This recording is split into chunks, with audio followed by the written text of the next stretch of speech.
Merci. Alors, je vous prie d'abord de m'excuser de l'état de mes cordes vocales. J'en suis pas responsable. On va essayer de faire durer ça le temps du séminaire et des questions. Alors, avant de commencer, je voudrais rebondir sur ce que vient de dire Marc. Les auditions à l'Assemblée nationale ont été largement écoutées par la population. Le rapport qui vient de sortir, c'est un gros pavé de 500 pages. Je pense que les 30 premières pages qui sont la synthèse du rapport et les 30 propositions sont des choses que tout citoyen devrait lire.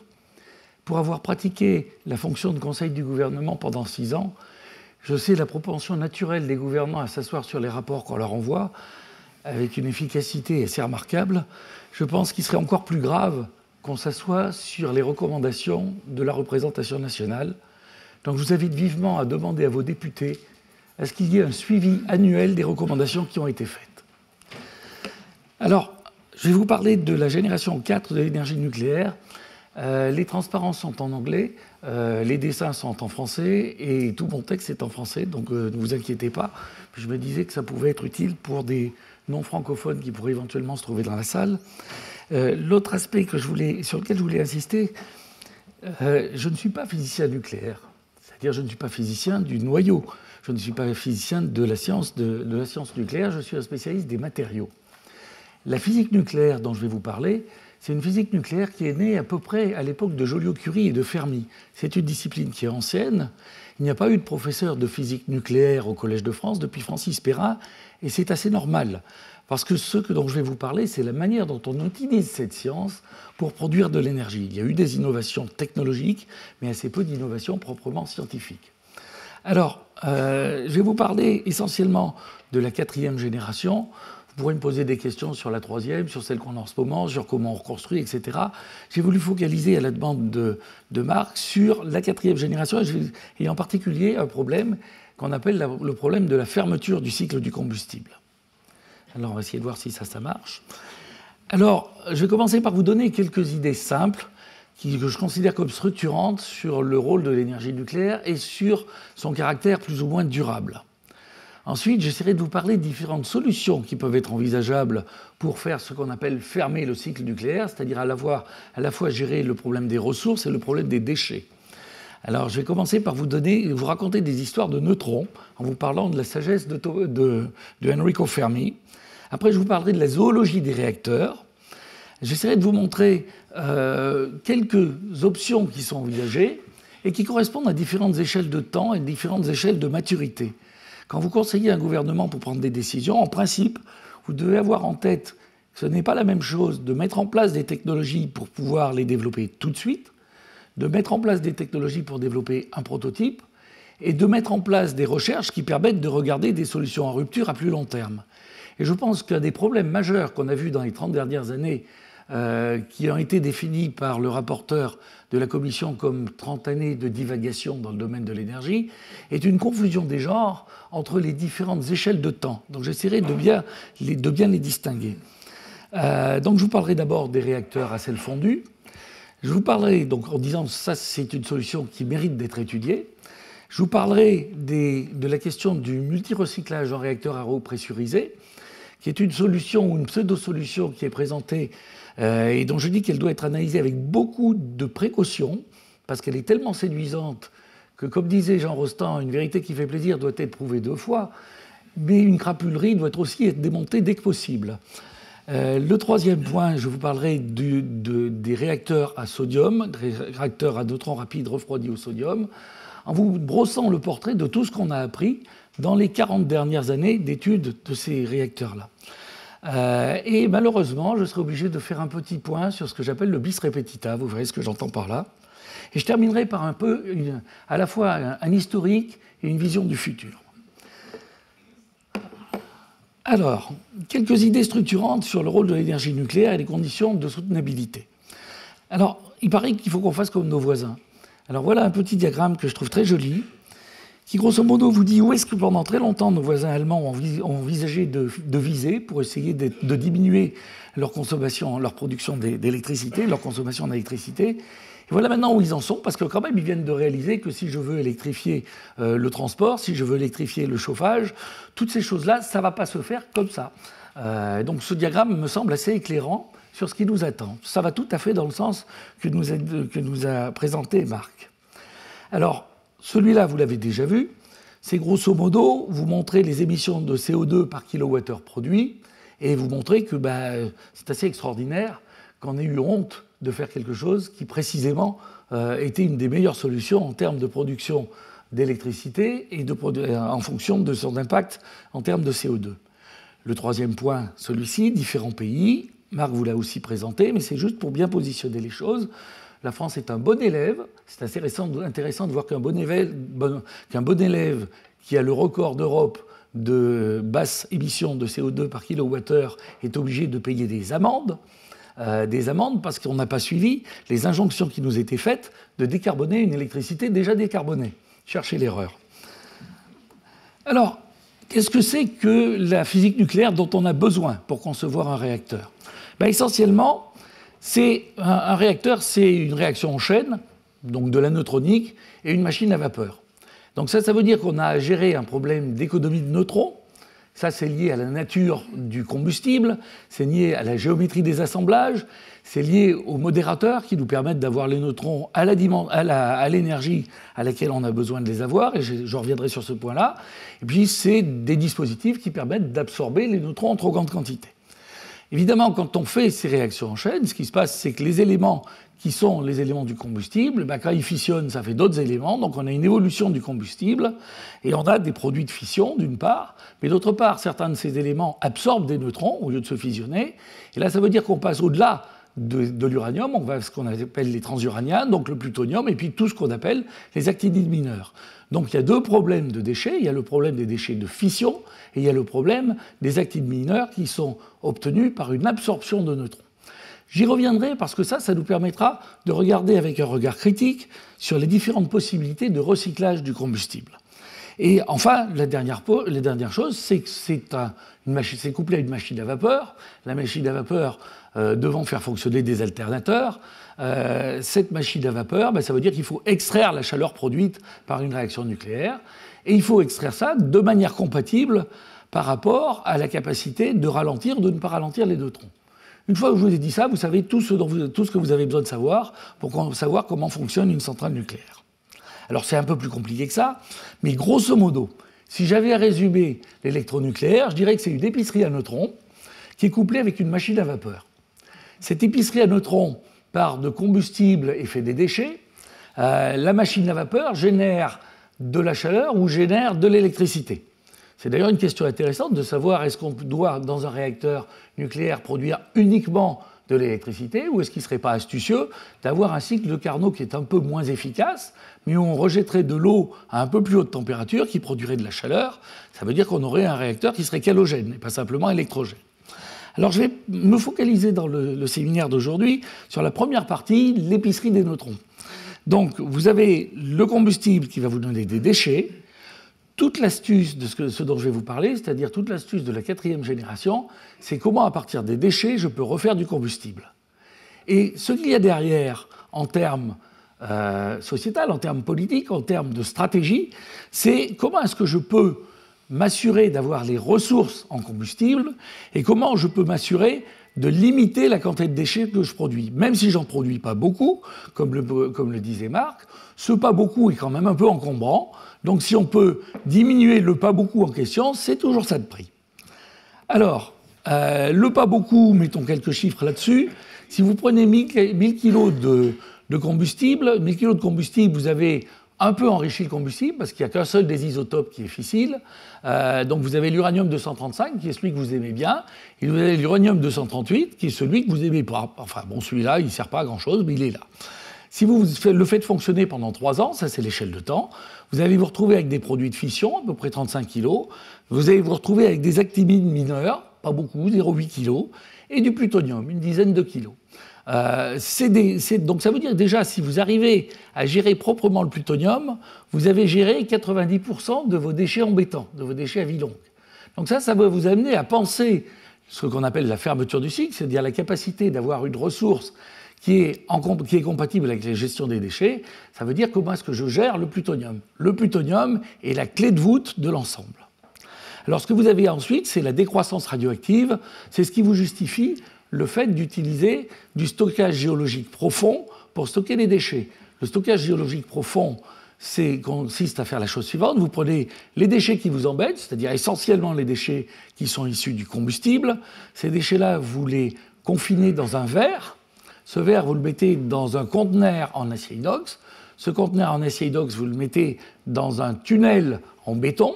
Ce tunnel en béton se trouve sous 50 mètres d'argile et 500 mètres de cailloux. Ce qui importe, ce n'est pas les cailloux, c'est l'argile. Les cailloux, ça importe parce que ça évite d'aller creuser pour aller chercher les combustibles, pour aller chercher les déchets. Mais ce qui importe, c'est l'argile. Parce que la chimie joue à la fois, on joue à la fois sur la chimie et sur la géologie pour être capable de confiner les déchets nucléaires. Il y a plusieurs options qu'on peut imaginer pour confiner les déchets nucléaires. Vous avez vu l'échelle de temps sur laquelle on doit les confiner, c'est à peu près 100 000 ans. C'est le temps qu'ils mettent à ressortir. Quand ils ressortent au bout de 100 000 ans, ils sont plus radioactifs, ou essentiellement plus radioactifs.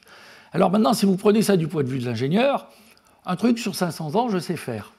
C'est grosso modo une cathédrale. De temps en temps, on la fait brûler, mais c'est une cathédrale. Donc construire quelque chose pour 500 ans, un ingénieur sait faire. Construire quelque chose pour 100 000 ans, il ne sait pas faire. Par contre, on peut trouver des zones géologiques qui sont parfaitement stables à cette échelle de temps, et la chimie a peu de chances de changer entre maintenant et dans 100 000 ans. Et si vous prenez les actinides, c'est-à-dire ceux qui nous embêtent, les actinides mineurs et le plutonium, eh bien, si par hasard ils sortent du conteneur en verre, et ça va prendre du temps parce que ça ne diffuse pas vite dans ce truc-là, s'ils sortent du conteneur en verre, s'ils sortent du conteneur en métal et qu'ils se retrouvent dans l'argile, la basicité de l'argile fait que ces atomes qui pourraient bouger, mais pas très vite parce qu'ils sont gros, ces atomes qui pourraient bouger, en fait, se mettent en paquets et précipitent. Et des précipités, c'est-à-dire des petits paquets d'atomes, ça ne bouge pas vite. Donc en fait, toute l'astuce du stockage des déchets nucléaires est une astuce qui couple la géologie, la chimie et les autres confinements en termes de matériaux qu'on a mis autour. Donc quand on vous dit qu'on ne sait pas gérer le problème des déchets radioactifs, c'est un mensonge. Alors, regardons les différentes possibilités pour fermer le cycle. Alors fermer le cycle, je vous ai dit, c'est prendre le combustible, en faire du déchet, prendre le déchet, en faire du combustible. Donc, quelles sont les solutions qu'on peut envisager pour faire ça? On va essayer de commencer par la sagesse de Enrico Fermi. Les idées que je vais vous présenter aujourd'hui sont des idées qui ont à peu près 80 ans d'âge. Elles sont bien établies scientifiquement. Enrico Fermi, c'est quelqu'un qui mérite vraiment d'être découvert. C'est un physicien absolument extraordinaire. Quelqu'un qui avait à la fois une intuition physique tout à fait remarquable, mais c'est aussi lui qui a mis en place les méthodes de Monte-Carlo. C'est quelqu'un qui travaillait aussi bien avec les physiciens qu'avec les chimistes ou avec les mécaniciens. C'est Enrico Fermi qui a à la fois créé la première pile atomique à Chicago. On va en fêter le 80e anniversaire cette année. Et c'est aussi lui qui a inventé le concept de réacteur à neutrons rapides dont je vais vous parler. Alors la sagesse de Fermi, c'est en gros, on va essayer de mettre les choses dans les boîtes.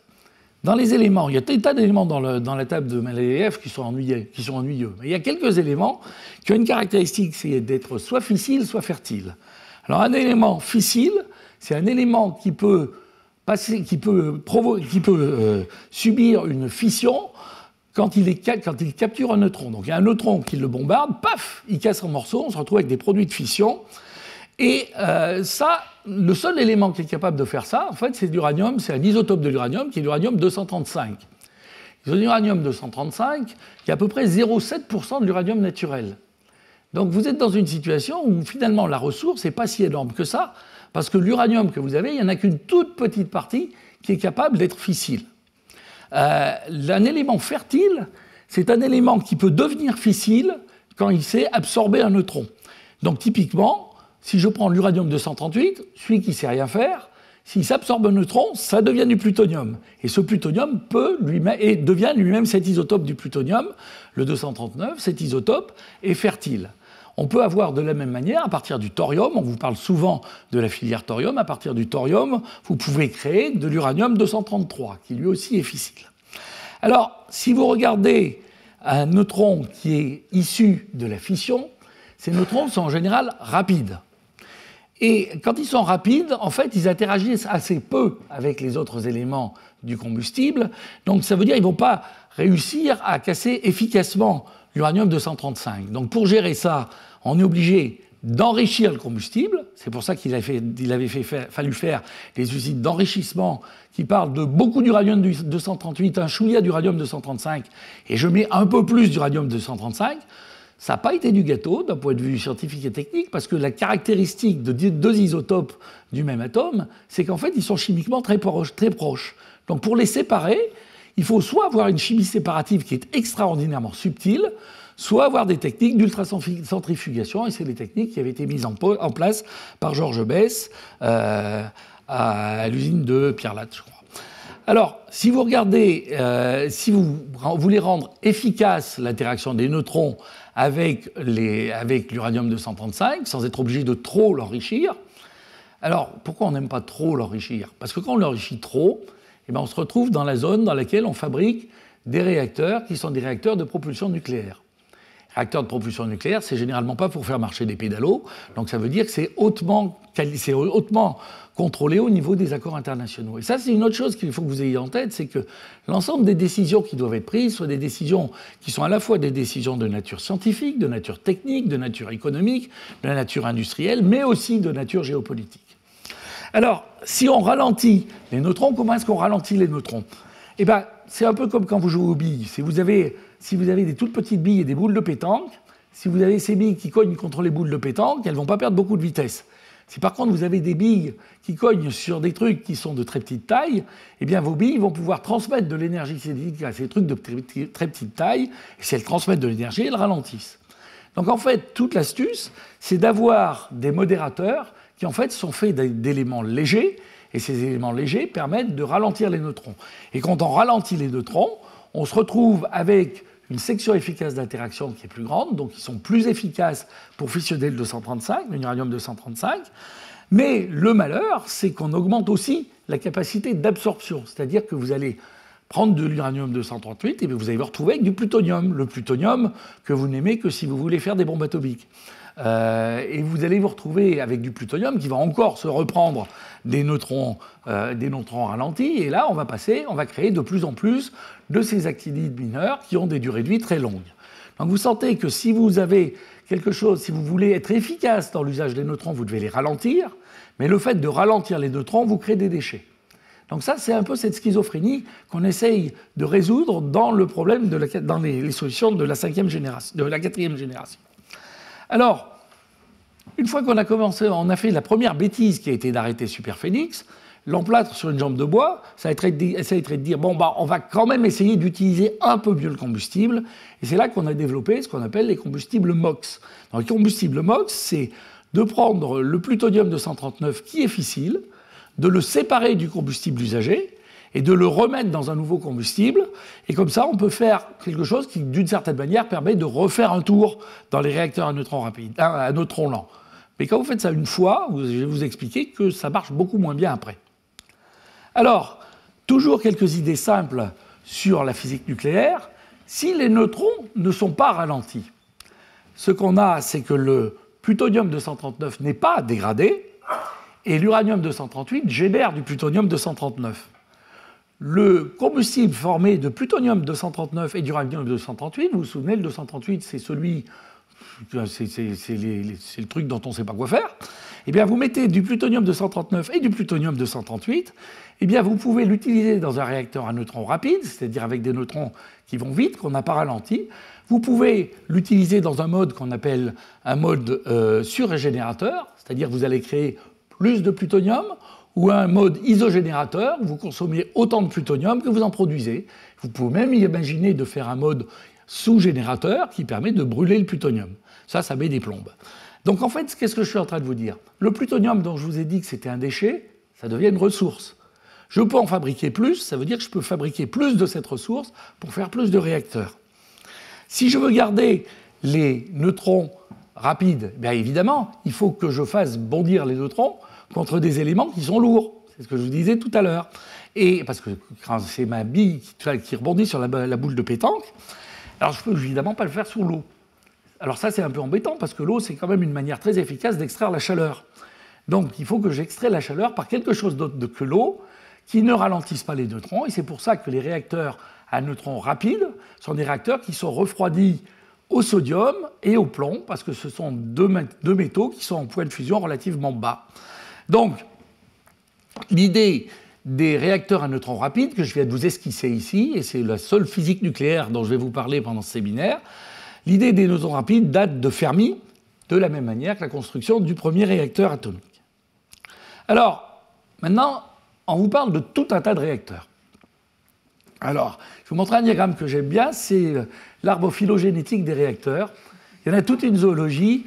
Moi, je dis toujours aux gouvernements, décideurs et autres que le meilleur investissement qu'ils puissent faire, c'est d'acheter un billet d'avion pour aller à Idaho Falls, aux États-Unis, où il y a un parc où ils ont essayé à peu près tout entre les années 50 et 65. Donc, vous avez grosso modo un réacteur tous les 5 km, d'à peu près tous les types de réacteurs qu'on puisse imaginer. Donc vous avez des réacteurs à neutrons thermiques, des réacteurs à neutrons rapides, vous avez des réacteurs qui sont à eau pressurisée parce que ça permet d'avoir des températures de fonctionnement plus élevées, vous avez des réacteurs à eau bouillante parce que c'est plus facile à réaliser, vous avez des réacteurs, il y avait même des réacteurs à sel fondu, celui qui a été fait à Idaho Falls, c'est assez extraordinaire, c'était un réacteur à sel fondu qu'ils avaient envisagé d'embarquer dans un avion. Alors, quand vous connaissez un peu l'aviation et que vous savez le bonheur qu'on a avec le balourd des réservoirs quand ils ne sont pas complètement remplis, je vous laisse imaginer ce que ça donnait avec un réacteur sel fondu. Bon, le truc, il est resté au sol, il n'a jamais décollé. Mais cet arbre phytogénétique, je vais essayer de vous parler très rapidement de ce qu'on a, et ils sont très largement dominants, c'est les réacteurs à eau pressurisée. Donc, ce sont des réacteurs à neutrons lents, ralentis par l'eau. Ce sont des réacteurs où le fluide caloporteur, c'est l'eau qui extrait la chaleur. Ils sont sous pression parce que ça permet d'avoir de l'eau à 300 degrés sans avoir de la vapeur. Et ces réacteurs-là, eh bien, c'est ceux sur lesquels on a le plus grand retour d'expérience. La plupart des réacteurs qu'on a sur le monde sont des réacteurs à eau pressurisée. Ils sont petits, ils sont grands, ils sont pratiquement tous sur une filière de combustible qui est autour de l'uranium et du plutonium. Donc gardez bien en tête, quand on vous parle d'un réacteur nucléaire, il faut se poser la question de savoir quel est le modérateur, quel est le fluide caloporteur, quelle est la nature des neutrons et quel est le combustible. Une fois que vous avez tout ça, vous savez vous positionner sur l'arbre phytogénétique des réacteurs dont je vous ai parlé. Donc, pour concevoir un réacteur, alors je vous ai dit c'est une épicerie à neutrons couplée avec une machine à vapeur, eh bien vous avez de la conception. Pour concevoir le réacteur, eh bien vous devez faire de la thermohydraulique, vous devez faire de la neutronique, vous devez faire beaucoup de matériaux, et ça doit durer, parce que l'eau, c'est quand même pas l'eau n'est pas un truc qui est très gentil pour les matériaux. Au contraire du sodium, contrairement à ce qu'on pense, le sodium liquide est extrêmement sympathique pour les matériaux. Ça peut être désagréable quand ça rencontre une goutte d'eau, mais pour ce qui est des matériaux, c'est le bonheur, ça, il ne les abîme pas. Alors pour ce qui est de la construction d'un réacteur, mais là, il faut savoir faire. Et je pense qu'il n'y a que dans les têtes de ministères qu'on s'est imaginé qu'on pouvait simplement, en entretenant un parc, garder la compétence pour le construire. Il faut faire des forges, il faut faire de la soudure, il faut faire du génie civil, et c'est tout ça qu'il faut réapprendre à faire, et réapprendre à faire vite. Alors après, vous avez toute la question de la mise en œuvre, de l'opération de ces réacteurs, c'est la fabrication du combustible, c'est les gaines de combustible, c'est le remplacement des composants, c'est la corrosion, c'est le vieillissement sous irradiation. Mais ça, on n'est pas des perdreaux de l'année dans ce genre de choses, puis ça fait grosso modo une 50aine d'années que ces études-là sont faites dans tous les pays qui ont développé une filière nucléaire. Alors, si je regarde un peu l'historique du développement du nucléaire dans le monde, on a commencé grosso modo dans les années 50 avec les premiers prototypes. Après, on a développé dans la génération 2 des réacteurs, à la fois les réacteurs à eau bouillante, c'est les BWR, les réacteurs à eau pressurisée, c'est les PWR, et une filière de réacteurs qui est très spécifique et qui est surtout au Canada, qu'on appelle les CANDU, qui sont des réacteurs où le modérateur est de l'eau lourde, ce qui évitait d'avoir à faire l'enrichissement de l'uranium. Alors, la génération 3, eh bien, c'est celle qu'on a trouvée, la génération 3 et 3+, c'est là-dedans que vous trouvez l'EPR. L'EPR, c'est jamais qu'un gros réacteur à eau pressurisée. C'est pas quelque chose qui est particulièrement révolutionnaire. Les difficultés de l'EPR, c'est les difficultés de réapprendre à construire. C'est un problème qui est un problème industriel, ça n'est pas un problème scientifique. Et si je regarde la dernière phase, la 4e génération, dont je vais vous parler maintenant, ça c'est une initiative scientifique, c'est une initiative internationale qui s'est trouvée lancée dans les années 2020 à peu près, où il y a un ensemble de pays, vous avez tous les petits drapeaux ici, qui ont fait un forum international qui s'appelle le Forum de Génération 4. Et le Forum de Génération 4 voulait développer des réacteurs qui étaient des réacteurs sûrs, qui étaient des réacteurs soutenables, c'est-à-dire qui réglaient ce problème de fermeture du cycle, qui étaient des réacteurs qui étaient économiques, des réacteurs qui évitaient la prolifération. Et on n'a pas envie, si on développe ces réacteurs à peu près partout dans le globe, que ça permette de fabriquer des joujoux qui ne sont pas des réacteurs et qui sont quand même nucléaires. Et on voulait évidemment qu'ils soient sûrs d'un point de vue sécurité nucléaire. Alors, voilà les 6 concepts qui ont été retenus. Ils n'ont pas été retenus par décret ministériel, ils ont été retenus par la communauté des gens de la science des réacteurs qui ont regardé quels étaient les différents concepts qui répondaient le mieux aux différents critères qui étaient imposés pour la génération 4.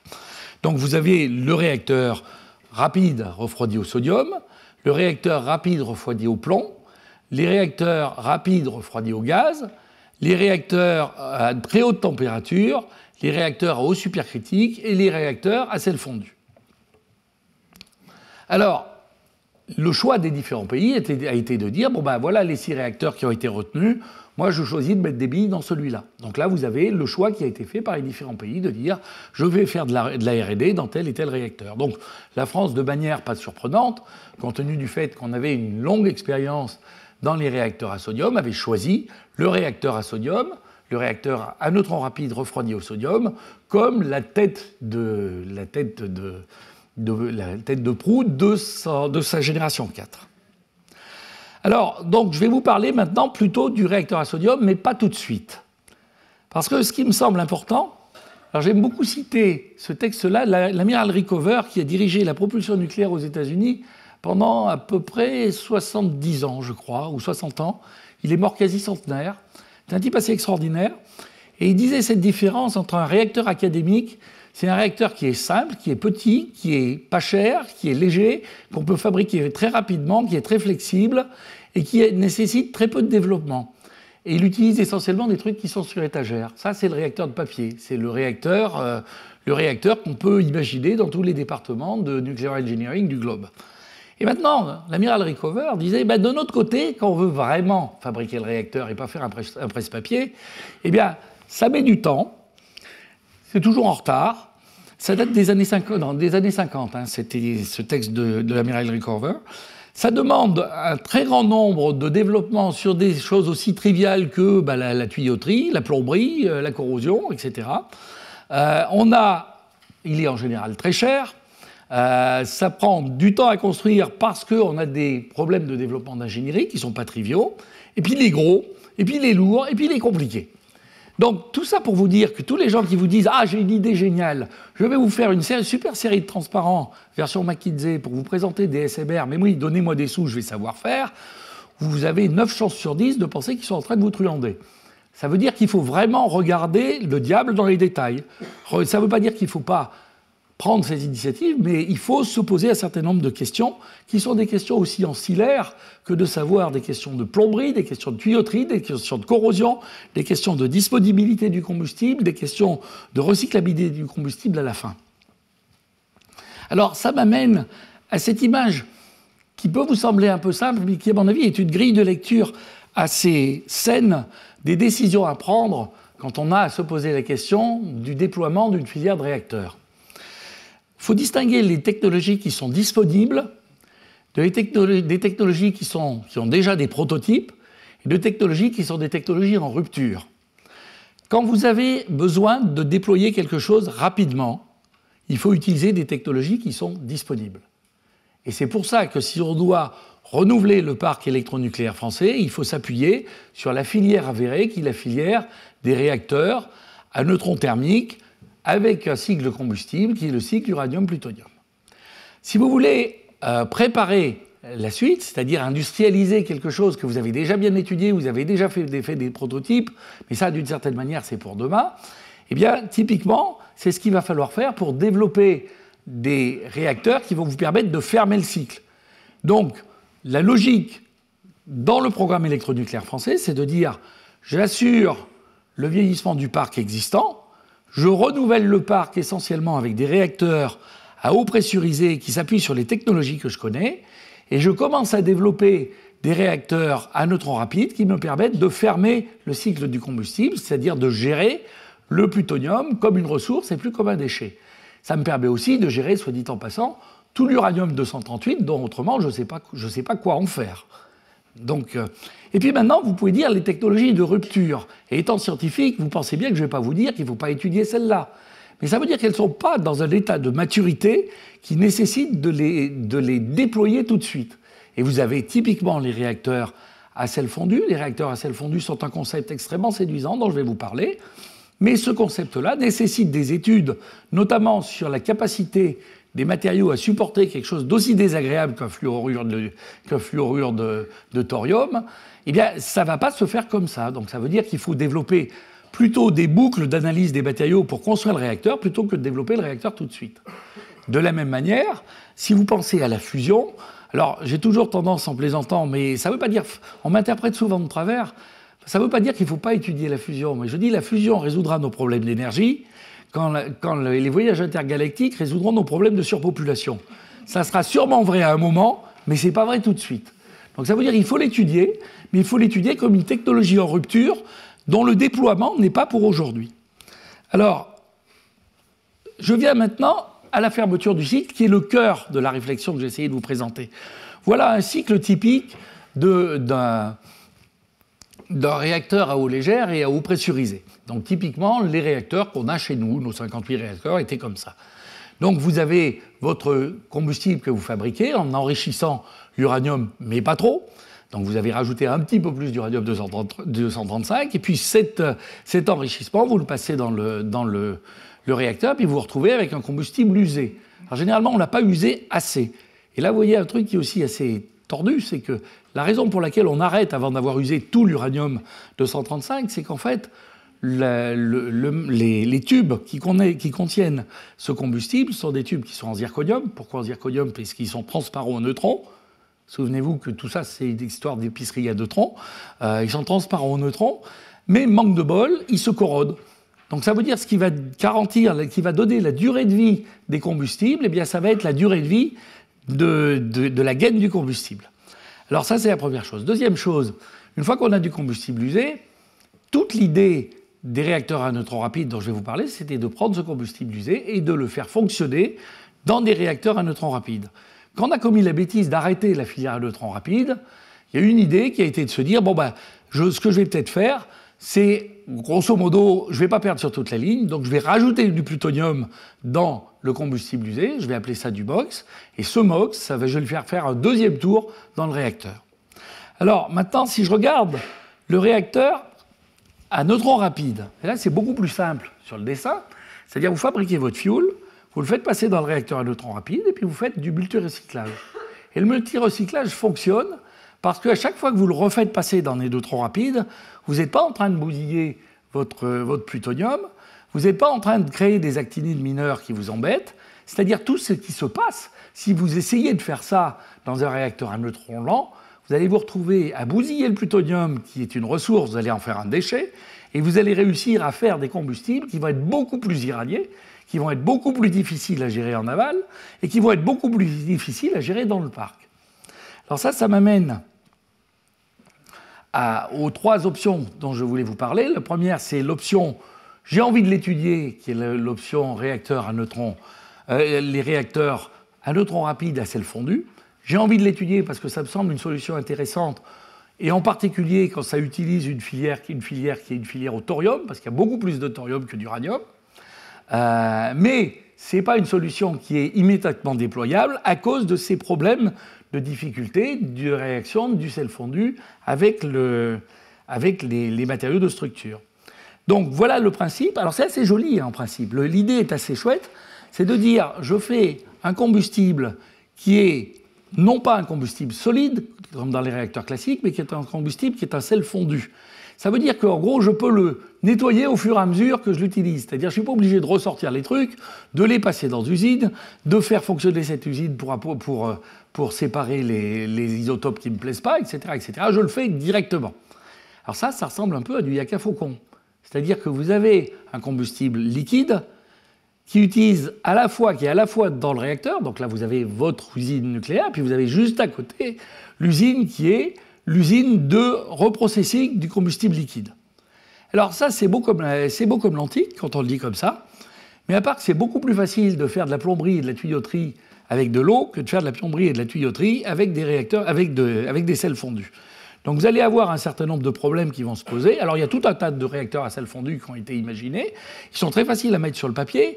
Les avantages, c'est que c'est aussi des concepts qui permettent d'imaginer de nouvelles solutions, et notamment d'imaginer des solutions de sûreté qui sont assez intéressantes, des solutions de sûreté passive. Donc je dis, ça vaut le coup de les faire parce que ça force les gens, ça force les ingénieurs à penser un peu en dehors de la boîte et à être à nouveau créatifs. C'est un domaine, le nucléaire, qui pour de bonnes raisons, souvent, est devenu extrêmement conservatif, conservateur. Donc de pouvoir repenser en dehors de la boîte est plutôt une bonne idée. Maintenant, de s'imaginer qu'on a ça disponible sur étagère, ça me semble un petit peu abusif. Alors voilà, quelques exemples, je ne vais pas vous les citer, mais vous voyez, c'est juste pour vous donner les gammes de température. C'est typiquement, on se retrouve aux alentours de 700 degrés, ce qui est quand même pas tout à fait neutre pour des matériaux métalliques, et avec des sels fondus qui sont des fluorures de thorium, des machins comme ça. La raison pour laquelle on choisit tel ou tel sel, c'est pas par vice, hein, c'est simplement il faut que ça soit compatible avec la neutronique, c'est-à-dire qu'il soit capable de faire une version neutron rapide. Alors, maintenant, je vais vous parler d'une autre solution dont vous entendrez sûrement parler, parce que moi je considère ça comme une escroquerie pure. C'est-à-dire c'est quelque chose qui a été étudié dans les années 70 à EDF. Je veux dire, on a regardé sur toutes les coutures ces trucs-là, ça a été dû à EDF, ça a été dû au CEA. C'était grosso modo l'idée de partir du réacteur du MOX, c'est-à-dire je le repasse un tour dans le réacteur à neutrons lents, puis je refais un tour, puis je refais un tour, puis je me dis ça a marché une fois, ça va bien marcher plein de fois. À part que, qu'est-ce qui se passe? Si vous faites le bilan, là vous avez ici, dans la première colonne, les réacteurs à eau pressurisée, les réacteurs à eau pressurisée MOXés, les réacteurs à eau pressurisée avec du multirecyclage et les réacteurs à neutrons rapides avec du multirecyclage. Et dans les différentes colonnes, vous avez la nécessité en uranium enrichi, le pourcentage de 235 qui est fissionné, la partie qui est non utilisée dans les matériaux fissiles et les transuraniens produits. Et je vais simplement regarder la dernière colonne. Ce que vous voyez, c'est que quand vous faites du multirecyclage en réacteur à eau légère, c'est-à-dire en gros le réacteur à neutrons lents, eh bien, effectivement, on va vous dire, vous voyez, je diminue la quantité de plutonium. Ce qu'on oublie juste de vous dire, c'est que j'augmente la quantité de transuraniens, c'est-à-dire j'augmente la quantité d'actinides. C'est-à-dire que je me retrouve avec du combustible qui est de moins en moins bon, et je me retrouve avec une efficacité qui est de plus en plus faible. C'est-à-dire d'une part, je ne fais pas un usage meilleur du combustible en amont, mais d'autre part, je me pourris la vie sur la manière dont je vais le gérer en aval. Donc c'est ce que j'appelle une fausse bonne idée. C'est la dernière colonne.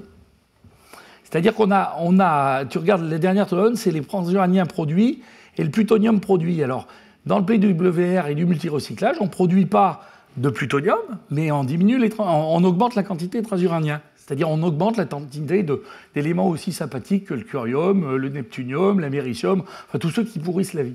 Donc vous voyez, un truc comme ça, on peut parfaitement vous le vendre en vous disant c'est génial, d'abord vous savez qu'on sait faire du MOX, donc on devrait pouvoir le faire sans problème. Ça permet de dire au gouvernement, vous voyez bien que vous avez raison d'arrêter les réacteurs à neutrons rapides, puisqu'on a une solution de transition, on a une solution de remplacement. Ben, c'est juste pas vrai. Alors maintenant, je vais aller au deuxième point. Alors, il y a des tas de gens qui ont intérêt à pousser ce truc-là. Gardez avec les idées simples que j'ai pu vous donner, je pense que vous pouvez regarder avec un regard critique ce qu'on peut essayer de vous vendre de ce côté-là.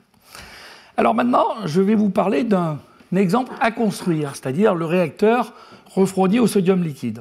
Réacteur à neutrons rapides refroidi au sodium liquide. Donc voilà le concept. Il est à 500 degrés, il n'est pas sous pression. Pas besoin de monter sous pression. 500 degrés, c'est suffisamment important pour pouvoir avoir un cycle de Carnot qui fonctionne bien. Alors vous allez me dire, un cycle de Carnot, une machine à vapeur, j'ai pas envie d'avoir la vapeur trop près du sodium. C'était une des idées qui a été développée dans le réacteur Astrid, c'est-à-dire d'avoir un double échangeur, un premier échangeur entre le sodium et du gaz, du CO2, et un deuxième échangeur entre le CO2 et la vapeur.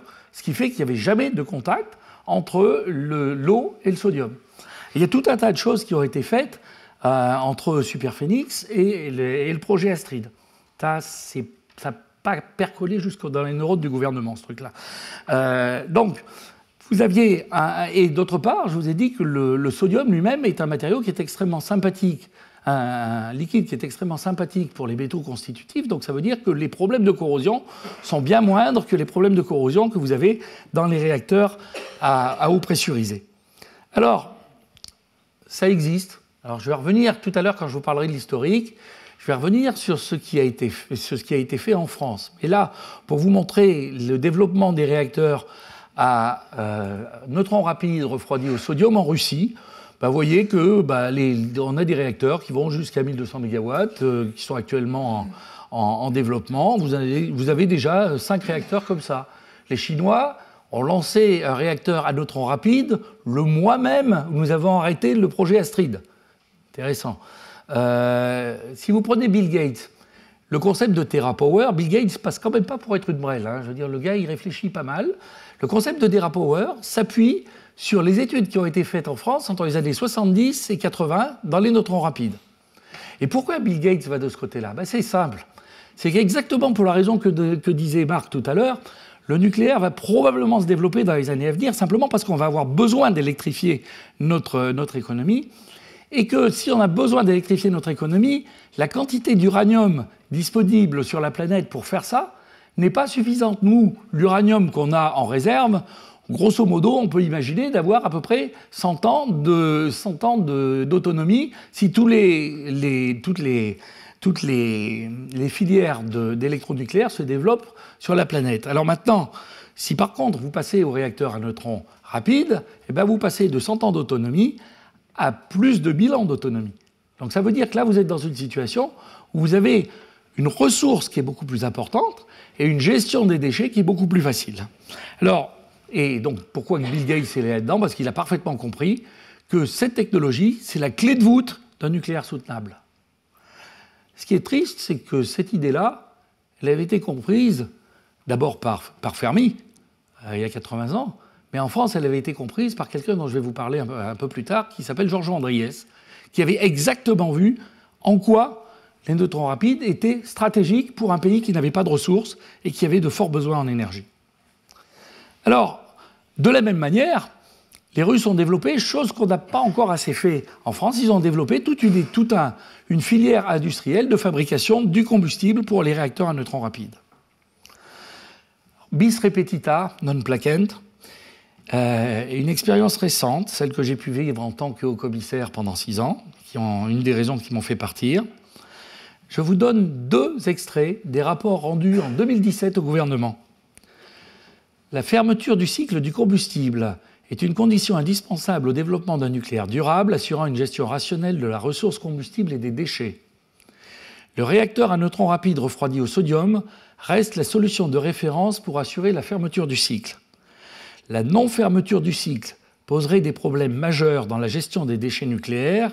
Elle est une option qui est contraire aux intérêts de la nation. On ne peut pas dire qu'ils n'aient pas été prévenus. Les recommandations qui étaient faites par cette commission que j'avais présidée, où il y avait 8 spécialistes de physique des réacteurs et qui a été évaluée par 4 experts internationaux à qui j'avais demandé leur avis, pour savoir un peu si on avait convenablement analysé le problème. L'examen très complet des solutions alternatives de fermeture du cycle présenté dans le présent rapport montre que le RNR sodium est la solution de référence pour assurer la fermeture du cycle et un développement durable de l'option nucléaire. La logique d'ensemble est au cœur de la décision du pays depuis plus de 40 ans d'assurer son indépendance énergétique grâce au nucléaire. Le RNR sodium dispose de plus de 20 ans d'avance. C'est la raison pour laquelle Astrid est un choix pertinent. Le projet Astrid, point de passage obligé pour la fermeture du cycle, n'a lui-même de sens qu'associé à un programme de recyclage du combustible. La voie de multirecyclage partiel en réacteur à eau pressurisée ne pourrait constituer qu'une voie d'attente et en aucun cas une voie de substitution. Ce que je viens de vous expliquer en vous disant que c'est une fausse bonne idée. Tout ça, c'est écrit en 2017. L'absence de décision en ce qui concerne les réacteurs à neutrons rapides conduit à requalifier comme déchets les 300 000 tonnes d'uranium appauvri et les MOX qui, devenant des déchets à haute activité à vie longue, devront être descendus en stockage profond. Cela nécessiterait un redimensionnement de CIGEO. Ça a été transmis au plus haut niveau de l'État. Alors voilà ce qui s'est passé. Ça a été géré par des comptables qui ont dit ben voilà le prix de l'uranium, ça vaut pas le coup, il est pas cher, il y en a plein, donc c'est pas la peine de s'enquiquiner, avoir une ressource en uranium. Donc ça c'est ce que vous pouvez attendre d'un homme politique, c'est pas ce que vous pouvez attendre d'un homme d'État. Et je vous cite cette magnifique citation de Schumpeter: les mauvais politiciens sont comme les mauvais cavaliers, tellement préoccupés par rester en selle qu'ils en oublient où ils doivent aller.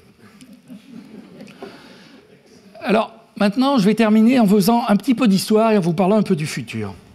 Un peu l'histoire, parce que, si j'ose dire, une des choses que j'ai essayé de faire avant de partir, c'est de dire on a une expérience sur les réacteurs à neutrons rapides, et j'ai fait écrire un retour d'expérience, tout ce qu'avaient vécu les gens sur les réacteurs à neutrons rapides, les difficultés qu'ils avaient rencontrées, les aspects techniques qu'ils avaient eu à résoudre. Et ça, c'est un travail qui a été fait par un groupe qui comprenait des ingénieurs du CEA, des ingénieurs d'EDF, des ingénieurs de Framatome. Parce qu'il me semblait important d'avoir ce retour d'expérience pour pouvoir repartir. Alors, quelques points. Superphénix a été le plus grand réacteur à sodium jamais construit. Sur 11 ans, il a eu 53 mois d'activité et 51 mois de non-activité. Il y a eu 3 incidents d'opération qui ont conduit à 25 mois de réparation d'arrêt pour réparation. Ces 25 mois d'arrêt pour réparation, ça veut dire qu'il y a eu 25 mois d'arrêt pour des raisons purement administratives. Au cours de la dernière année d'opération, le réacteur a été couplé au réseau pendant 245 jours sur un an. La construction a duré 7 ans et a coûté 5,7 milliards d'euros équivalent en 2012. C'est un projet européen qui a été construit en même temps avec l'Italie et l'Allemagne. Les études de sûreté étaient menées en parallèle avec le projet au niveau de sûreté qui était exigé pour les autres réacteurs du parc. On a constaté sur expérience que la dosimétrie de fonctionnement ainsi que les déchets produits étaient beaucoup plus basses que celles des réacteurs à eau pressurisée. Il y a eu une opposition politique forte, parce que comme je l'ai dit récemment, les antinucléaires connaissent malheureusement mieux le nucléaire que les gens qui prétendent défendre le nucléaire. Et ils avaient parfaitement compris que la clé de voûte d'un nucléaire durable, c'est les réacteurs à neutrons rapides qui permettent de fermer le cycle. Il a été arrêté en 1997 comme part d'un accord politique entre les Verts et le Parti socialiste. Et les deux noms qui doivent, à mon avis, passer à être dans l'histoire, pour ça, c'est Lionel Jospin et Dominique Voynet. Alors, on peut se poser une question. Là, revoyez un peu le calendrier de la génération 1, 2, 3 et 4. On peut se poser la question de est-ce que le pays de Pasteur, qui ne sait plus faire de vaccins, sera aussi celui de Joliot-Curie qui ne sait plus faire de centrales? Donc, il n'y aura pas de génération 4 si on ne relance pas vigoureusement la génération 3. Si on se contente de gérer le vieillissement du parc, c'est la garantie d'une perte de compétences à court terme et de la nécessité d'apporter à moyen terme une technologie dont nous pouvons encore garder la maîtrise. Alors je vais terminer par un tout petit peu d'histoire. On a des voisins, ici c'est le Panthéon. Vous remarquerez quand vous visitez le Panthéon qu'il y a très peu de scientifiques dans le Panthéon, il n'y a pas un ingénieur. Le scientifique qu'il y a dans le Panthéon, c'est Marcelin Berthelot, parce qu'il a été ministre. Ça vous donne un peu une idée de la perception qu'on peut avoir de la science et de la technique dans ce pays.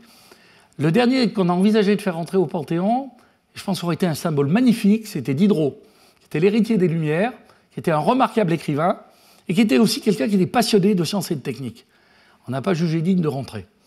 Alors, je voudrais juste dire, si tu veux savoir d'où tu vas, regarde d'où tu viens. Ça, c'est un proverbe, je crois qu'on dit que c'est un proverbe sénégalais, je n'ai jamais vu la source exacte, mais je trouve que le proverbe est beau. Alors, qu'est-ce qui a fait que ça a marché? Eh bien, vous avez un président de la République qui était un lettré, qui était un agrégé de grammaire, qui était suffisamment intelligent pour ne pas s'imaginer tout savoir. Vous aviez un Premier ministre, Pierre Messmer, qui était un juriste, un ancien colonel de la Légion étrangère, qui n'avait rien d'autre à gérer que l'intérêt du pays et pas l'intérêt de sa carrière. Vous aviez un homme de l'ombre qui s'appelait Bernard Eisenberg, qui s'appelle toujours Bernard Eisenberg, c'est le seul qui est vivant de cette triade, et qui était un ingénieur, mais un vrai. Un ingénieur qui savait ce qui se passait dans les usines.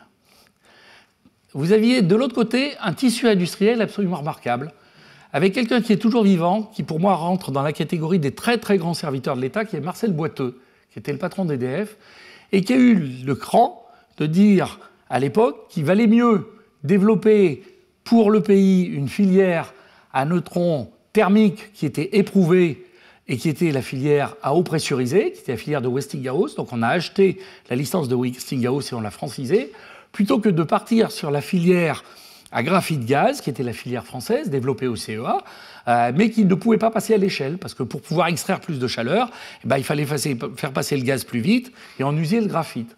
La première chose que j'ai faite en étant au commissaire, ça a été d'aller voir Marcel Boiteux.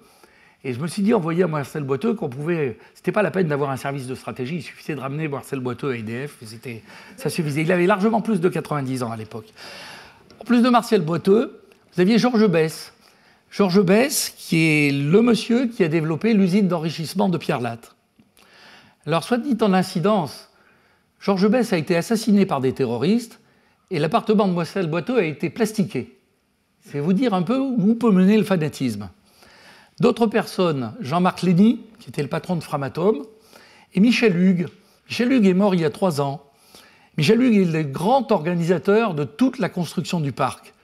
Sa mort est passée complètement inaperçue. Il n'y a pas eu ligne d'éloge, alors qu'on passe notre temps à faire des éloges de je ne sais quel chanteur évasé fiscal en disant que c'est un grand homme de la nation. Donc, Michel Hugues, c'est un nom que j'aimerais bien que vous reteniez, parce que si on veut reconstruire un parc, eh bien, ce qu'il faut faire, c'est retrouver toute la stratégie, la dynamique qu'il avait mis en place pour pouvoir faire travailler des entreprises ensemble, pour faire travailler ensemble Framatome et EDF.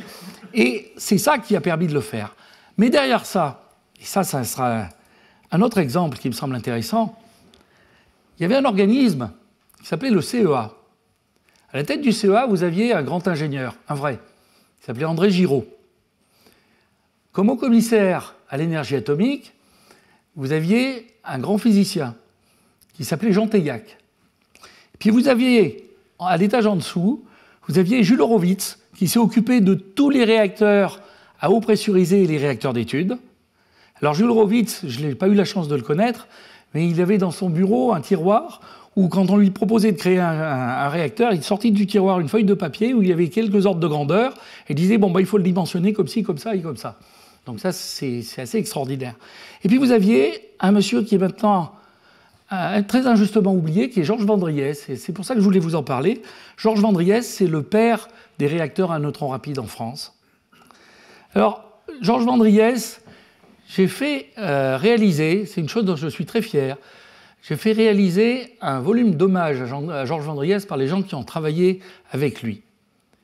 Pour vous dire à quel point les gens peuvent devenir vesquins, dès l'instant où il a été décidé de ne pas continuer le réacteur Astrid, c'est-à-dire l'héritage de Vandriès, les successeurs de l'administrateur général ont décidé de ne pas publier ce livre.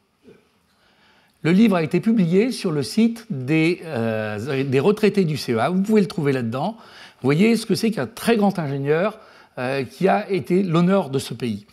Alors il se trouve que j'ai eu la chance de voir Georges Vandriès peu de temps avant qu'il meure, et je l'avais amené dans mon bureau, je l'avais fait venir dans mon bureau pour qu'il rencontre le jeune ingénieur qui était en charge du projet Astrid.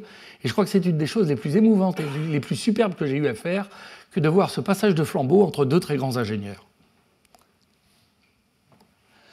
Alors maintenant, je vais rendre la parole à Georges Vandriès, à qui je voudrais dédier ce séminaire. 2 phrases qu'on trouve dans un petit livre qui est une merveille, qui s'appelle Superphénix, pourquoi ? Pourquoi Superphénix ? Alors Georges Vandriès était un éminent linguiste, il lisait Tacite tous les matins. Son père, je crois, était professeur au Collège de France en linguistique. Georges Vandriès citait dans son ouvrage une phrase de Sénèque: « Il viendra un temps où nos descendants s'étonneront que nous ayons ignoré de telles évidences. » Et une deuxième phrase qui me semble d'une hurlante actualité: « Que nos dirigeants ne se laissent pas aller par pure démagogie à brader toute la filière à neutrons rapides au nom d'arrangements partisans de circonstances. La décision qu'ils prendront s'inscrit dans l'histoire, elle a une dimension stratégique, elle concerne l'approvisionnement énergétique du pays à long terme, qu'ils mesurent bien leurs responsabilités. » Je vous remercie de votre attention.